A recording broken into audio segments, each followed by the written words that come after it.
So, Berto, it's been a while since we've just had an episode in which we just had some, I don't know if we'd call it fun, but where we're not doing a deep dive and worried about making sure that we stay on track and everything. I think the kids call it cash. So let's have some cash. Yeah.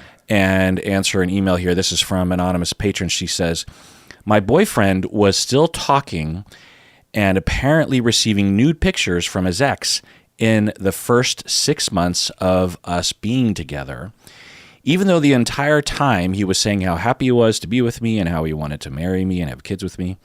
I later found out that he was drinking and doing cocaine a lot during those first couple months. He is now sober, by the way. I have a traumatic past with guys cheating on me and using me, so I have a hard time trusting him now. And I have a hard time trusting my gut, because she's worried that she should have been able to figure it out, or she doesn't necessarily know if she can trust her feelings on this or something. Can you give me any advice? And do you think that my boyfriend can be trusted? Thanks. Berto, what do you think? Well, I think when a relationship starts, there is some there's some term limits, but what's the opposite? There's some gray areas, because like you may have ended with someone, but I don't think you owe a guarantee of complete finality to someone that you meet and then start seeing a bit. Unless it's explicitly right, like stated. if you start going out and then you're talking, it's like, well, so are you seeing anyone else? No, not at all. Oh, okay, so it's just we're exclusive now. Yes, absolutely. And then you later find like, wait, you're like sexting with your ex. Well, yeah, but that's my ex. Okay, yeah, that's not quite right. But if it was more, so without the details, kind of hard to know, but it was more like, well, I don't know, we were seeing each other, and I do care about you. I was still talking to my ex, and I'm no longer talking to my ex. That's a little different. Yeah, it's hard to know. Anonymous patron, you ask about advice or can he be trusted? There's no way for me to know. He could be trusted based on what we've heard. There's nothing to say that you're stupid for trusting him or anything. But, trust takes a long time to build. It can be dismantled in a moment, but it takes a long time to build. And, it sounds like him receiving those pictures and responding to that ex was a violation of at least what your expectations were. Now, he could make the argument like Berto is like, during those first 6 months, even though I was very much into you, I had not committed to you, really. I was having feelings, but you remember me. I was saying, I don't know if I even am boyfriend material or whatever, maybe there's something there. But if it was reasonably expected that he wasn't going to do anything like this, or even if it was explicit, then and now we're talking about infidelity recovery, and you can listen to all those episodes that I talk about that. All right, this next email is from anonymous patron, and she wrote in and said that recently the University of New South Wales released research that found that 1 in 6 Australian men report sexual feelings towards children. 1 in 6. 1 in 6. Australian men, according to this report, this news reporting, 1 in 6 Australian men report sexual feelings towards children. Berto, what do you think about that? That seems completely out of the norm. I'm very curious what that means. Like, did they do a thing like, what age do you start finding the opposite sex, or do you start finding people attractive? And then they might have said 17. And so now or is it like literally like, do you find children attractive? And 1 in 6 sounds extremely high. Mm-hmm. Another finding that was reported was 1 in 15 admitted that they would have sexual contact with a child under the age of 14 if they knew that no one would find out. What? What is this? Like, what? Come on now. Well, so that seems high to you? Yeah. Yeah. So I looked it up, and the report, the study, is called Identifying and Understanding Child Sexual Offending Behavior and Attitudes Among Australian Men. It was conducted by the University of New South Wales and the Jesuit Social Service. So I don't know if there's some bias there, but getting into it. So I looked it up, and indeed, the findings were that 1 in 6 of Australian men, about 15%, reported having sexual feelings towards children under the age of 18, and 9% admitted to having committed sexual offenses against children, either online or offline. So that's incredible. Yeah. So, that's the third finding that we're identifying here, because the first two I said was the 15% report having sexual feelings towards children. And then the other one was 1 in 15 admitted that they would have sexual contact with a child under the age of 14 if they knew that no one would find out. And then this third finding is that 9%, about 1 in 12-ish or 11, admitted to having committed sexual offenses against children, either online or offline. Does that seem high, low, or as expected? Very high. Like, look, the first one I could still, you've mentioned before how a lot of times surveys and studies might overrepresent college age students because that's where they conduct. So, okay. So what if you take students that are anywhere from 18, maybe even 17 to, 23, 25, and you ask them, and they're the bulk of your study, and some percentage of them are like, yeah, I think, 17, I like a 17-year-old, which is under 18. But then all of a sudden that makes it sound like 20% of men find, right? Okay, that's one thing. But the subsequent ones, I don't have a good explanation for those, right? Mm-hmm. Like, yeah, I've abused children under 14. Yeah. So let's look at the methodology. So this was a very sensational story, as the anonymous patron is pointing out, and she has a lot of questions and related to this, but I thought we'd go over the study first. I looked at the methodology, I read the report, and here's what I can say in terms of a summary. There's a lot of things I can get into, but as briefly as possible, there were almost 2,000 men represented in the sample, and it wasn't just college age. They were recruited, I believe, over the phone, and it sounded credible that in the report they were saying that the sample did, for the most part, represent the distributions across different demographics across the Australian population of men. So there's that. It was also a survey, an online survey. Typically with surveys of these kinds of inquiries will result in underreporting because even though it's anonymous, people are still a little skittish about admitting to such a thing. So if anything, it would be higher than this, right? But we don't know. So in the report, they detail the individual questions that they asked the respondents, and let's go over them. There was a question along the lines of, have you had sexual feelings towards people below the age of 18? Mm-hmm. What percentage do you think said yes to that? Has sexual feelings towards people below the age of 18? Well, yeah, I'm going to say 20%. Based on what? Based on the previous findings? Previously. What would you say your estimate would be regardless? Normally? Yeah. That's still a tricky one because I could see a lot of guys, especially if they're being honest, being like, yeah, I guess I found a 17-year-old attractive. Right. But it's a very different question than are you into children and do you molest them, Yeah. Yeah. But anyway, so I would say like 10% or something. Okay. Yeah. Well, 3%. Oh. So that doesn't really make a lot of sense. That doesn't make a lot of sense. When we think about this finding is in line with a lot of, just countless other research studies, not only in Australia, but in the United States as well, Canada. So what 3% has sexual feelings towards people below the age of 18? How does that match up with what we were hearing earlier? Okay. Also, as you pointed out, this could be someone saying that they're attracted to a 17-year-old. Also, what does sexual feelings exactly mean? Does this mean that you saw a 17-year-old girl at the mall and you noticed that she was attractive, but that's as far as it's just like a half of a second of... Or is it a constant obsession that you're having or something? Yeah. Exactly. And you're attracted to 4-year-olds, right? Like those are the same.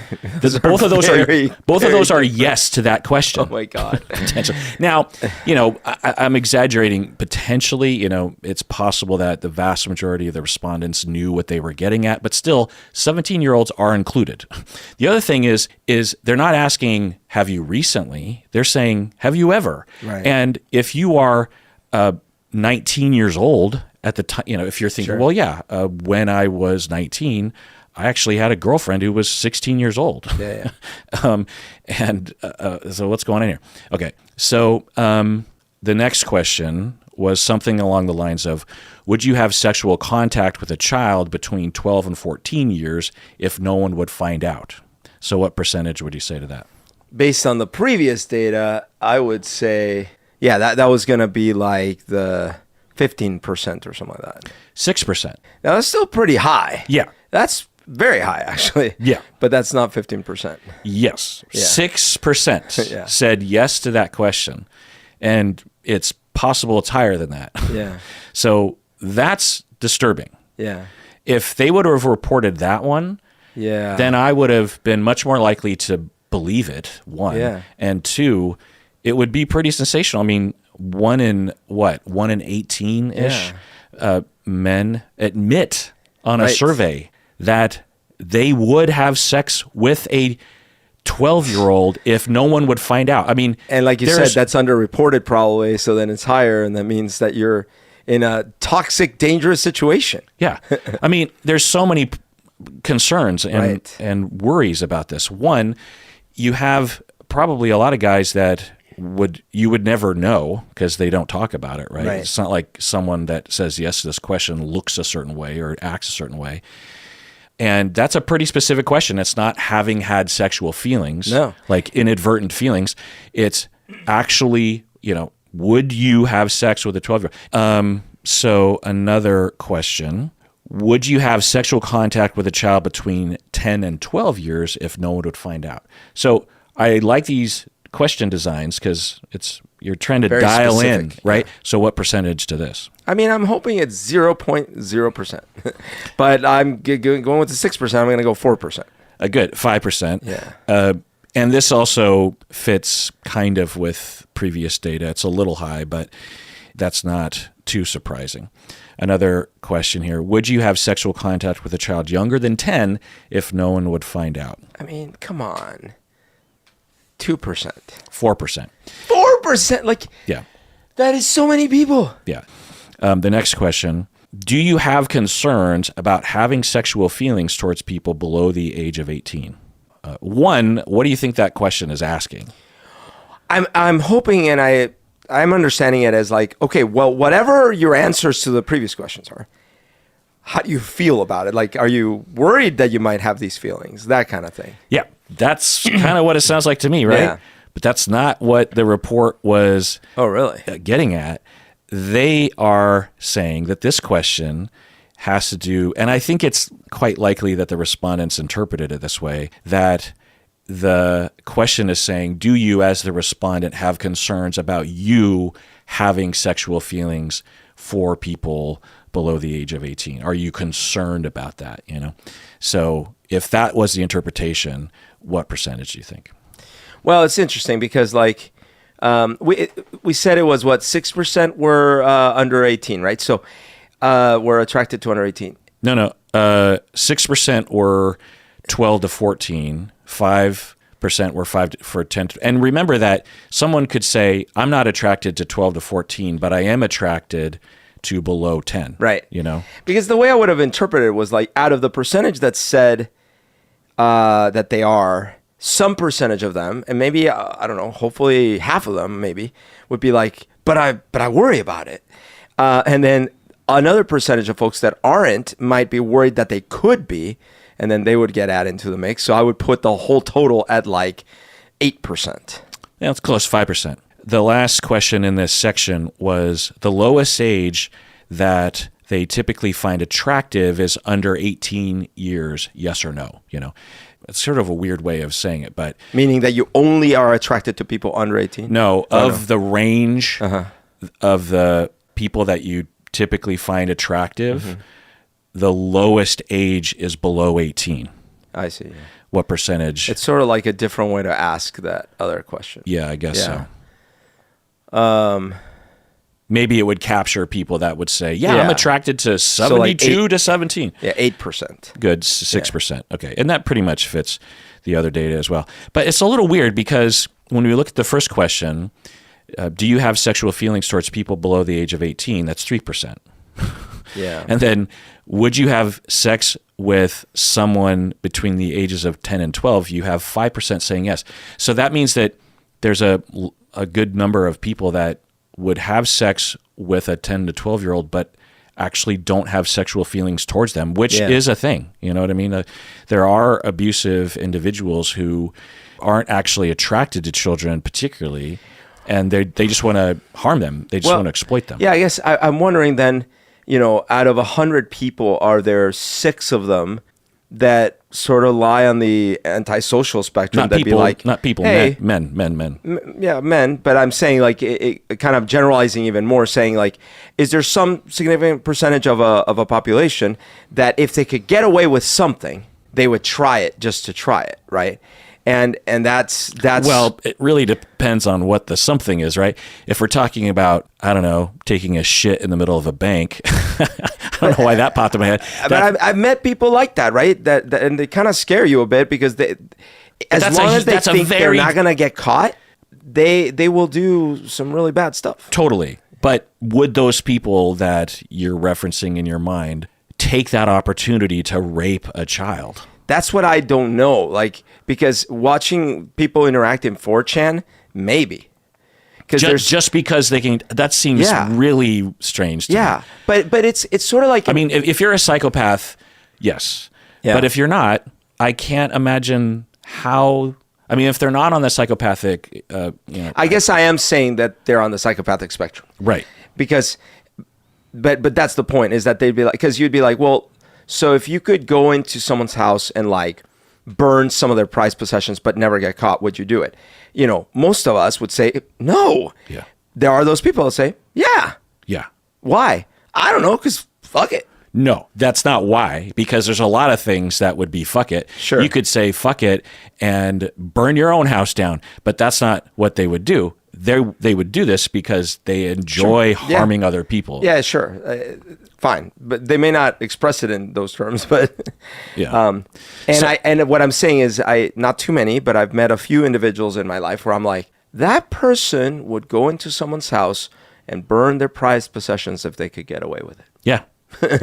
Yeah, and there are a lot of people out there who, if they could get away with it, and there's different degrees of this. You take the average antisocial person or psychopath, and you ask them questions, and let's say they answer honestly.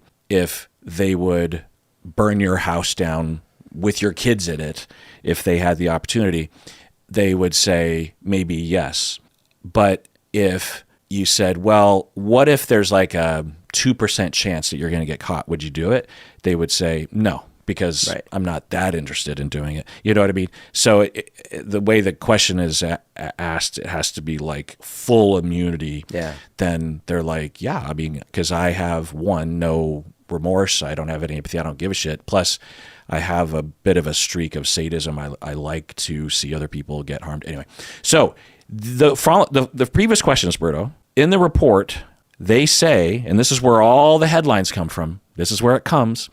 They say 1 in 6, or that 15%. Mm-hmm. 1 in 6. So just to remind you what the news reporting is saying, 15% of Australian men reported having sexual feelings towards children under the age of 18. Right. But that doesn't make sense, because we just asked a question: have you had sexual feelings for people below the age of 18? 3% said yes. So how did we get from 3 to 15? Okay, so they say in the report, 15% of men endorsed at least one of the above items. Oh, they grouped it all together. Therefore, 15% of men are attracted to children.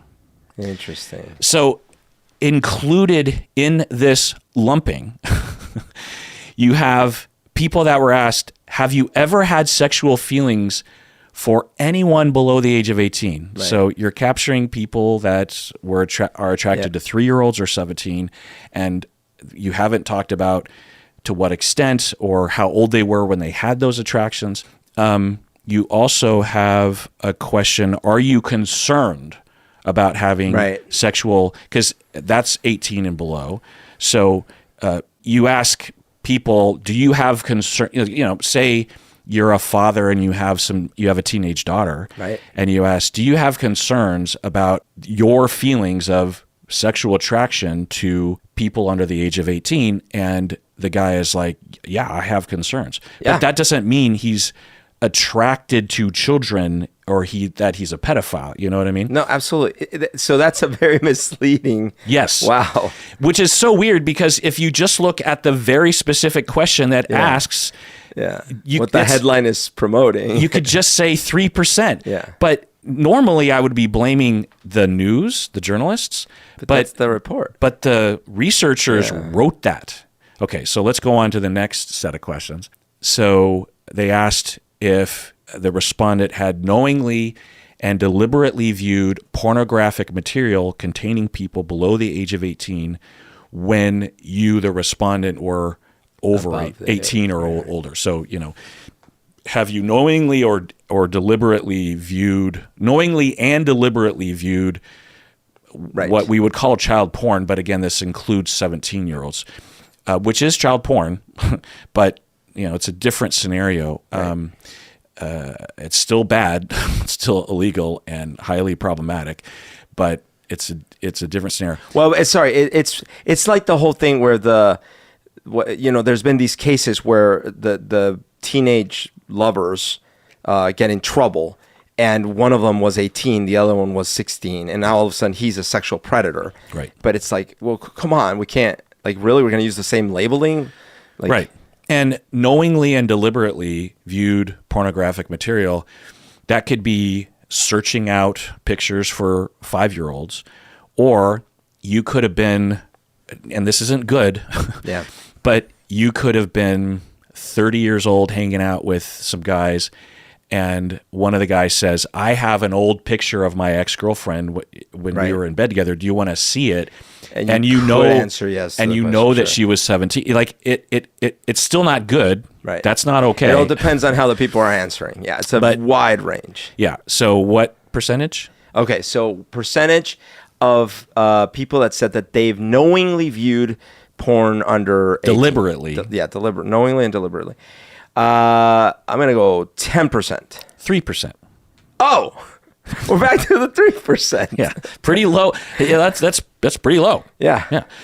And this is partly a product of they had a good representative sample of the wide range of ages, because for men over a certain age, there wouldn't have been picture. Whereas I'm just going to take a guess and say that you ask people in their 20s, there's a higher rate of this just out of the sheer number of photos that they have access to. This is a good point. Like in the past, I'm guessing in the 80s, 70s, 90s even, you would have had to really go out of your way to get your hands on something like that. Yeah. And I'm guessing 95%. Where would you even go? Wouldn't even know where to go. Yeah. And even when the internet started, it's not like they were, ready to go. So like you'd have to search around, and then all hell broke loose. Right. Now, I want to be clear that there were some men who answered yes to this question, and what they are saying is that they did seek out and view child pornography. Yeah, probably really young. So there's those people are being captured by this. And that's a problem. The next question, have you flirted or had sexual conversations with a person below the age of 18 online? Oh. Percentage. Flirted or had sexual conversations. Wow, that is the next step. Well, but if it was 3% on the other one, I mean, I got to go with 1%. 4%. How is it higher? Yeah, I don't know. Okay. I think it's chat, so. Yeah, okay, so you didn't know. You're like, what's up? And then later, what? You're under 18? Right. So that's another thing that is not captured here. Yeah. Is that... Were you happy to find that out, or were you upset? Also, were you 18 talking to your 17-year-old girlfriend? Like, they don't suss that out, Yeah. But this is capturing, let's say half or more. So 2%, 3% of Australian men have... knowingly and deliberately flirted with minors while they were well over 18. That's a problem, obviously. And for each of those guys, they are victimizing, on average, I think, especially online, dozens of victims. So that's why so many people have been harmed this way. Another question, have you webcammed in a sexual way with a person below the age of 18? So that's, I'm guessing, sexual webcamming. What percentage? I mean, if it was 4% for interaction, I'm hoping it's lower, so I'm going to go 2%. Right, 2%. Yeah. It wouldn't make sense if it was higher, right? How would you webcam in a sexual way without having a sexual conversation? I guess you just showed each other. Omegle or whatever. Yeah, but 2%. Okay, not good, but that's expected. Yeah. I mean, it's not good, but that's what I would expect. Yeah. In that range. 20%. In fact, it's a little lower than I would have thought. Again, self-report, blah blah blah. Have you paid for online sexual interactions, images, or videos involving a person below the age of 18? Yeah. So this is, instead of just webcamming, it's paying for it. Yeah, but this doesn't necessarily involve interaction. So I'm going to go back to the 3%. 2%. Okay. Have you had sex or sexual contact with a person below the age of 18 while you were while you were 18 or plus? This is not online. This is in person. Yeah. Sex or sexual contact with someone below 18 when you were 18 or older. 2%. 3%. So that fits previous data. Again, not good, but low, and much lower than what the news reporting is.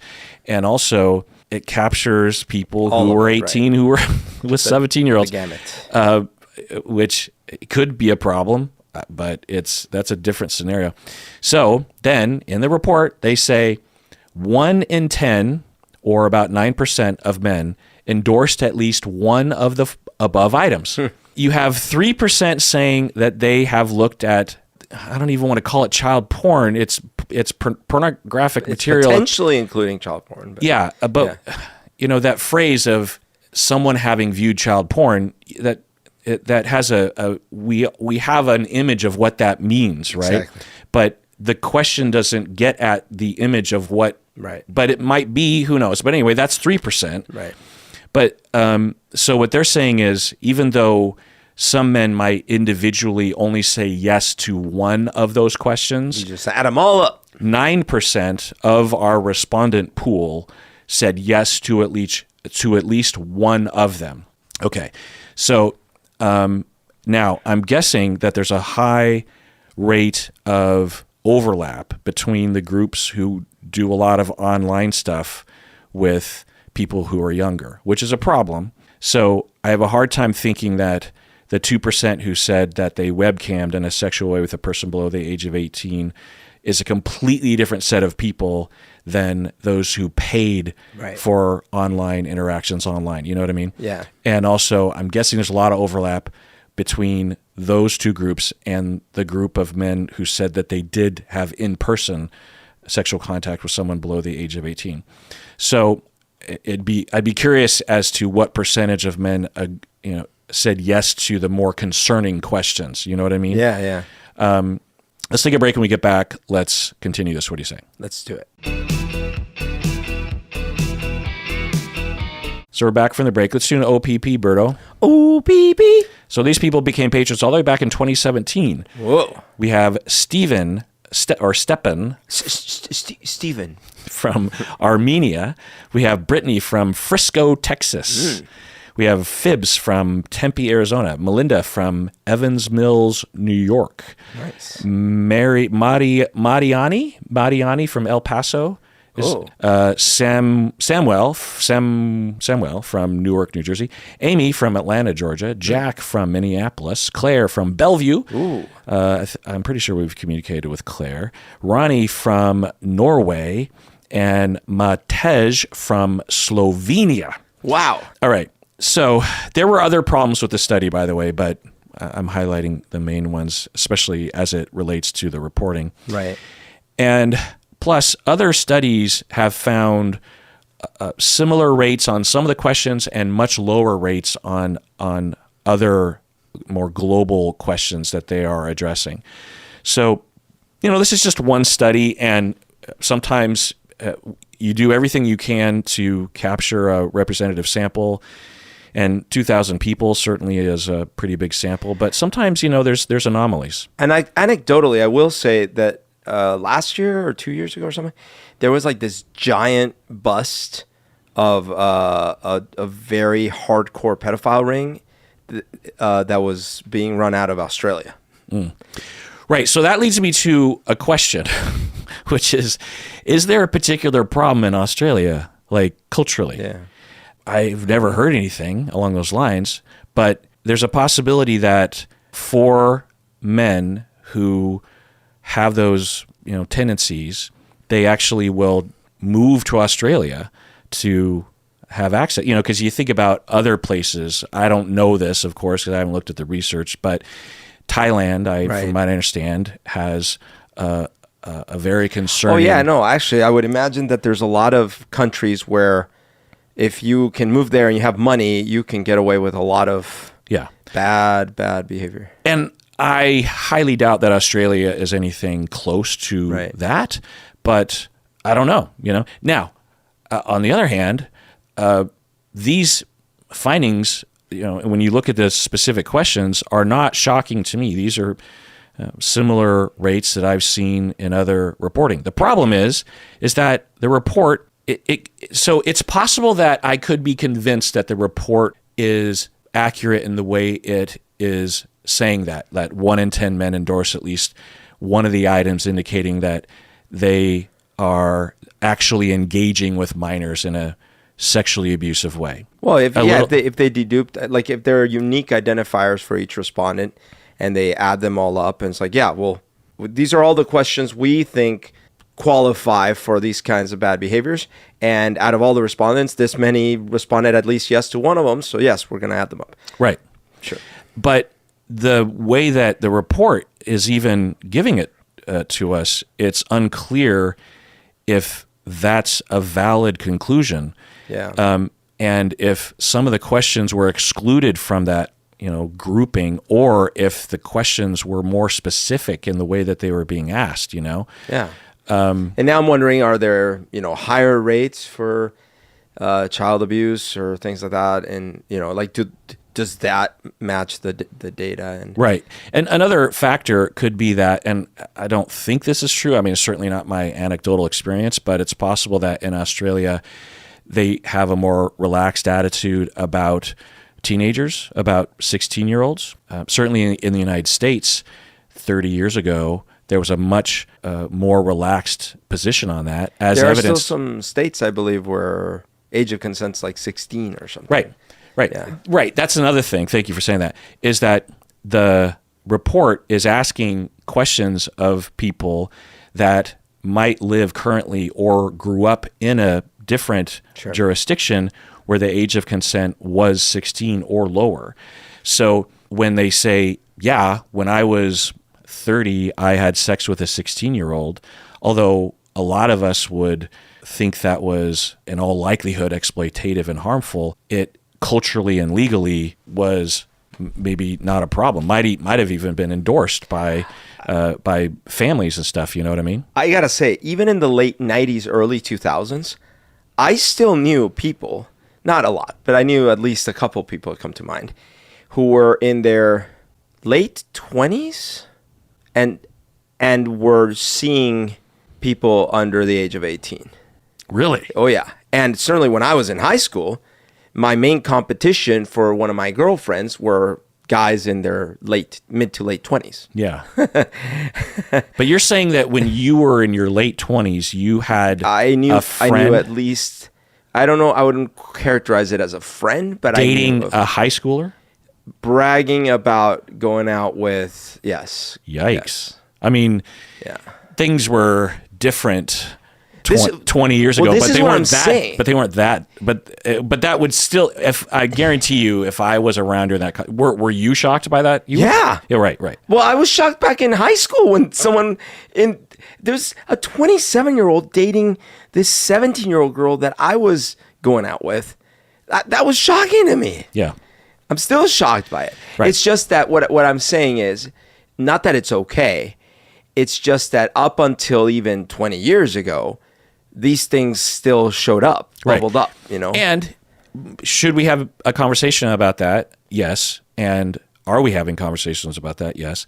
But this research and the reporting, it's lumping that Right. with abusing a 4-year-old child. Right. So it's, to me, not a very helpful design. And it kind of looks like they had an agenda, honestly.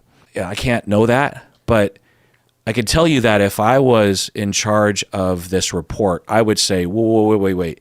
Because they didn't need to say that, those concluding things that are in the news. They didn't have to say 15% of men endorse at least one of the above items. They didn't have to say that. That wasn't a necessary thing. Right.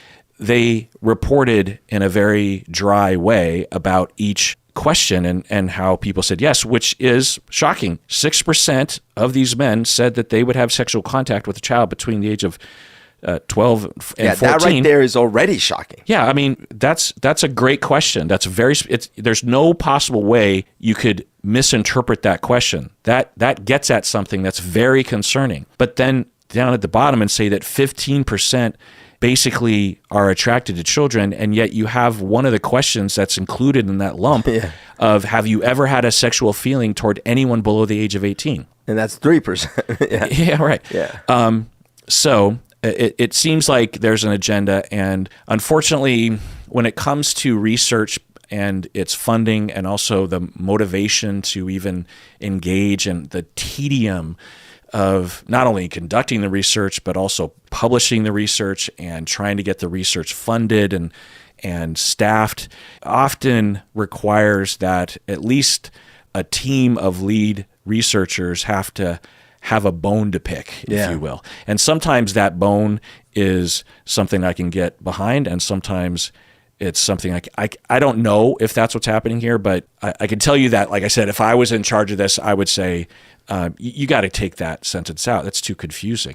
Or there's got to be another way. Or we screwed up by not asking specifically, what do you mean when you say that you had are you talking about 10-year-olds? Are you talking about when you were 19? What are we talking about here? Like, we didn't ask enough questions. But they got the data. There's a cynical part of me that imagines some organizations funding these kind of studies to try to normalize it, to say, well, you see, it's actually not that uncommon. So, don't be so shocked when one of our members happens to be attracted to someone on the underage side, because, it's actually quite common. Yeah. Well, I will praise the effort in that one of the main points that they were making was among the men who do have attraction to children in the way that we would know that phrase to mean, 30% of them said that they wished they got help for it. Okay. Which isn't great. You'd wish it was much higher than that. But there's a lot of people out there who are knowing that they have a problem and they want help. And that help is either hard to find or non-existent, or there are consequences for them even Googling it. Do you know what I mean? Right. Or being seen walking into the office building or something. Yeah, we've talked about how dangerous it is for certain things like that, of like, well, I can't even admit that, because if I admit that, I'm doomed. Yeah, your entire life is over. You could be murdered. I mean, there is absolutely there is endorsed murdering of these people, and regardless of whether or not they've actually acted on this urge. And that was a major point of this report, and I applaud that for sure. But as we can see, when you have this ambiguous statement and you state it in a very unambiguous way, it can freak people out, and there can be downstream effects. For example, an anonymous patron, she continues with her email and she says, I'm a single heterosexual woman and I'm looking for a relationship, but I'm worried I will end up with someone who has this issue. Oh, yeah. Because you roll the dice, 1 in 6. Not good odds, man. So, Berto, what do you think about that? Yeah, I can totally understand that. I would also, if I saw this study and I lived there with kids, I'd be like, oh gosh, I'm going to start installing cameras on my children, like, let alone all around the house and everywhere, because I just become more paranoid, Like, this must mean that everyone's out to get my kids. Yeah. So I have a 6-sided die here, Berto. Oh gosh. You're on Tinder. We're gonna go date. And Okay. you're swiping right and meeting up for a get together. Let's do it. So I'm excited. Snake Eye 1 is one of these guys. Okay. 4. Oh, I'm good. Nice job. Okay, now continue scrolling through. Ooh, I like the looks Okay, of let's this. roll it. Well, how about you roll the die? Okay, I'm gonna roll. Rolling the die. 4. Okay. Oh, it's my lucky 4. Wow. All right. See? Well, now let's What roll. was you worried about? Let's roll for anonymous patron. 2. Getting a little closer. Dodged it. Okay, anonymous patron. That didn't work out. That date was a dud. Let's go on to another one. 2 again. Oh, these are boring dates, though. They don't talk about anything about themselves. 5. 5. See, what Doing okay. was you worried about? 3. That's a lot of dates. See? Okay, 1. Oh, no. Yeah. You're Oof. And this is the one that she was starting to like. Oh, no. right. So, going on with the email, I listened to your podcast about minor attracted persons a while ago. Berto, did you listen to that episode? I interviewed I said, it was titled "Interviewing a Pedophile." Yes, I do remember that one. Yes. That episode, it's so weird. I have made, in terms of just audio episodes, 1,500, 2,000, I don't know. We're up there. And, I put effort into every single one, like this episode. Right. And every once in a while, an episode will just take off. Right. And I did not think it would be that episode. The other episode that still gets a lot of clicks, the audio episode, is my deep dive on O.J. Simpson for some reason. And I wish that I would know that it would get clicked on more, because I would spend a lot more time making sure that it's all buttoned up. But anyway, so I had this interview, and it really took off. And of course, the comment section is a bit of a nightmare. But so, anonymous patron, I listened to that episode. I took away the message that our society needs to be less shaming in order to provide treatment and address the conditions that create this disorder. And I agree with that. But I still don't like my chances of ending up with someone who has an attraction to minors. Berto, what do you think? Well, one way to think about it, and please correct me if I'm totally mistaken here, but thinking about a different problem, but potentially related, is what are the chances that you're going to end up in a relationship with someone who suffered childhood trauma, maybe severe childhood abuse? And sadly, I think the chances are not low. No. And therefore, even if they're not attracted to kids or whatever, like, look, I'm someone who suffered childhood trauma, and my spouse ended up rolling the dice and unfortunately ended up with someone with childhood trauma. And in my own way, I did too, because she has her own bit of trauma, which is different. But so in our cases, luckily for both of us, it's not attraction to minors or anything, but it does cause problems. So I think that one way to think about it is you're very likely to find someone who has issues. And in many cases, maybe has never dealt with those issues.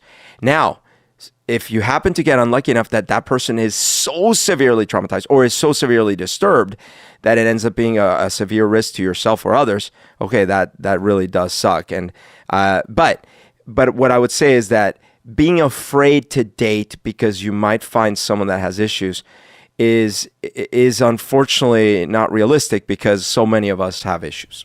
Yeah. Yeah. Yeah. And that was another part of the reporting worth mentioning, is that the rate and the association with adverse childhood experiences like abuse were a lot higher for those people who were answering yes to these questions. Did I say that sentence right? It was sort of long. Yeah, that there are higher rates of Yeah. childhood abuse for the people that said yes. And that would make sense. Like with some of the questions, you had a 400% increase in the likelihood of an individual saying yes if they had one or more adverse childhood experiences. So the other philosophical issue worth addressing is, in our society, we have a very childish way of understanding minor attracted people or pedophiles, in that we think of them, if you will, as this distinct other group that is almost inhuman. There's something broken about them.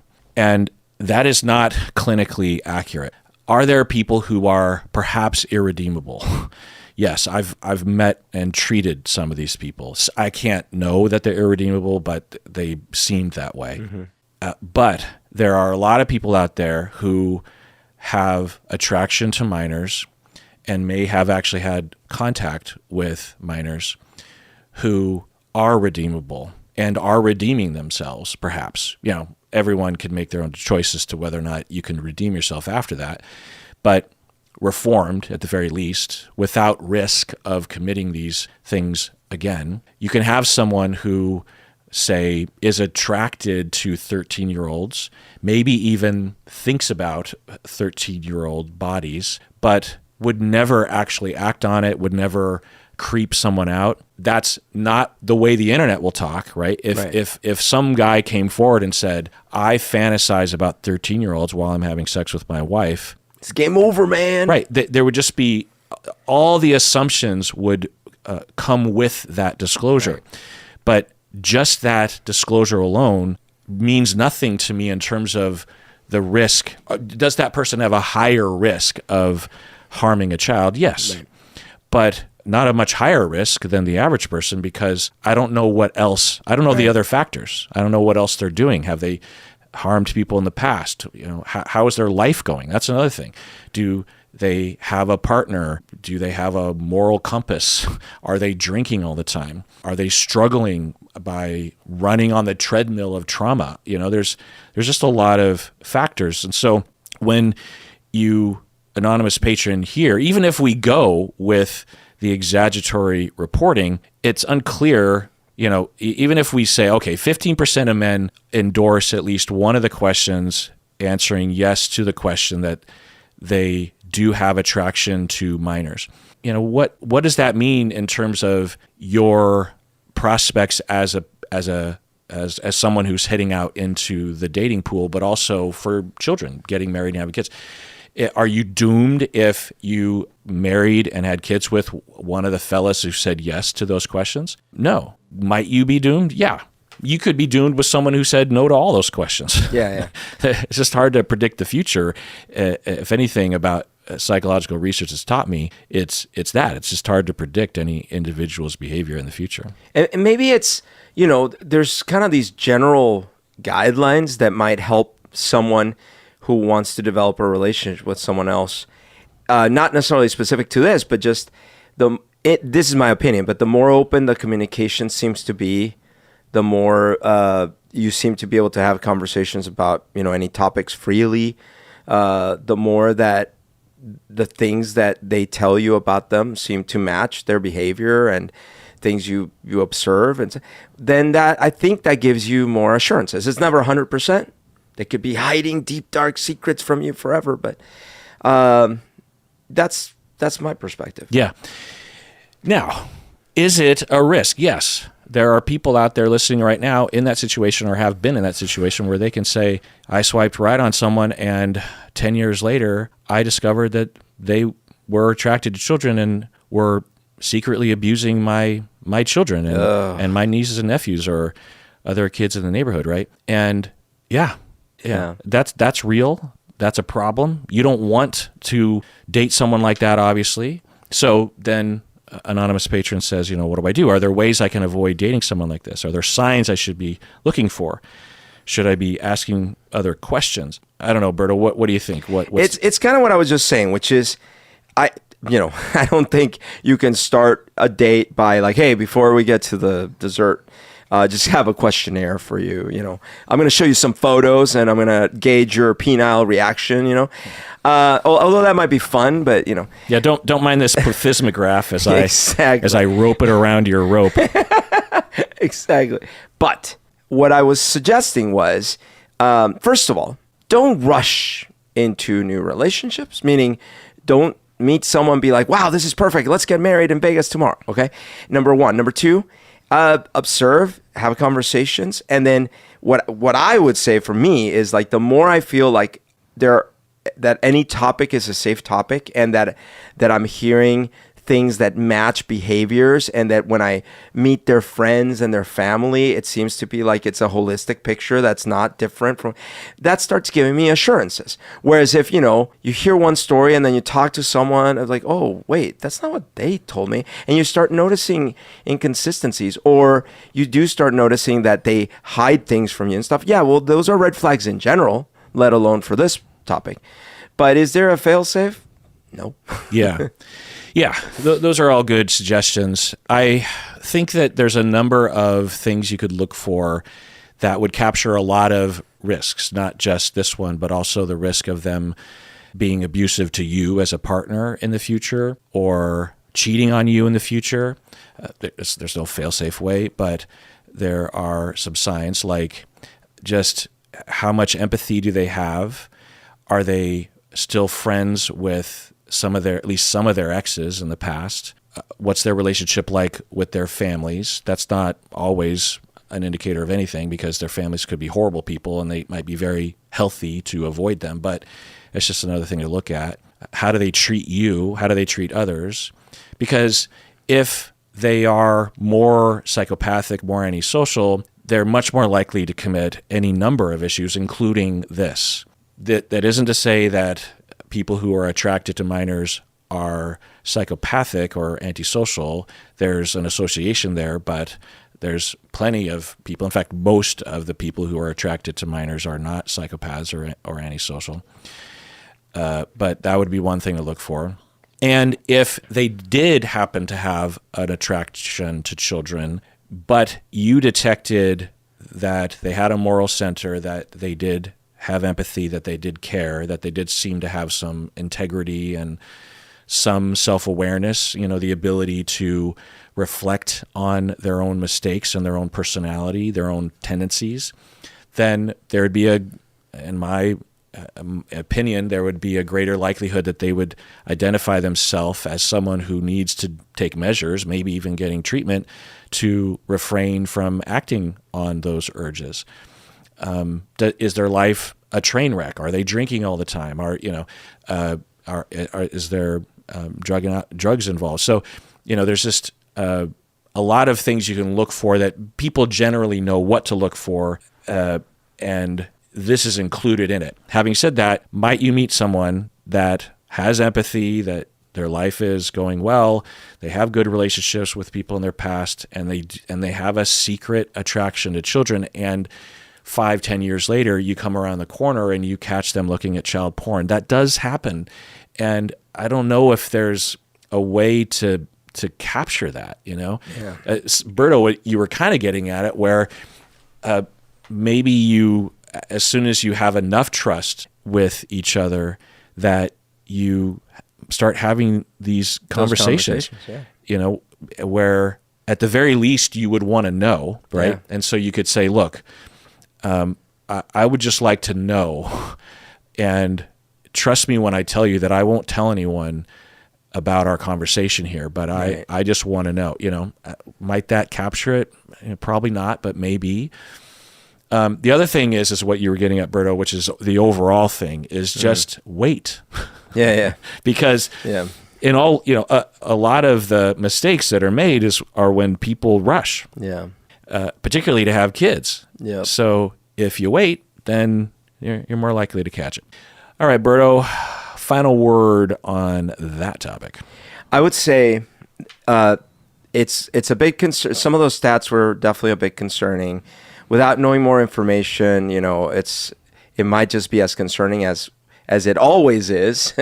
I also think that cycles of abuse are real, so it is quite possible that indeed these are men that suffered abuse and now they struggle with their own feelings and things like that. But as far as the dating world is concerned, fear will only result in not being with someone. And I think that's worse. So, I think, spend some good time getting to know someone, open up those lines of trust, and then give them some rope.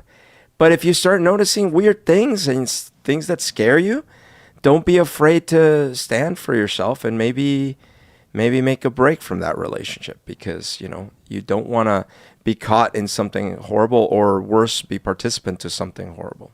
Well, that does it for that episode of Psychology Seattle. Everyone out there, please take care of yourself, because you deserve it.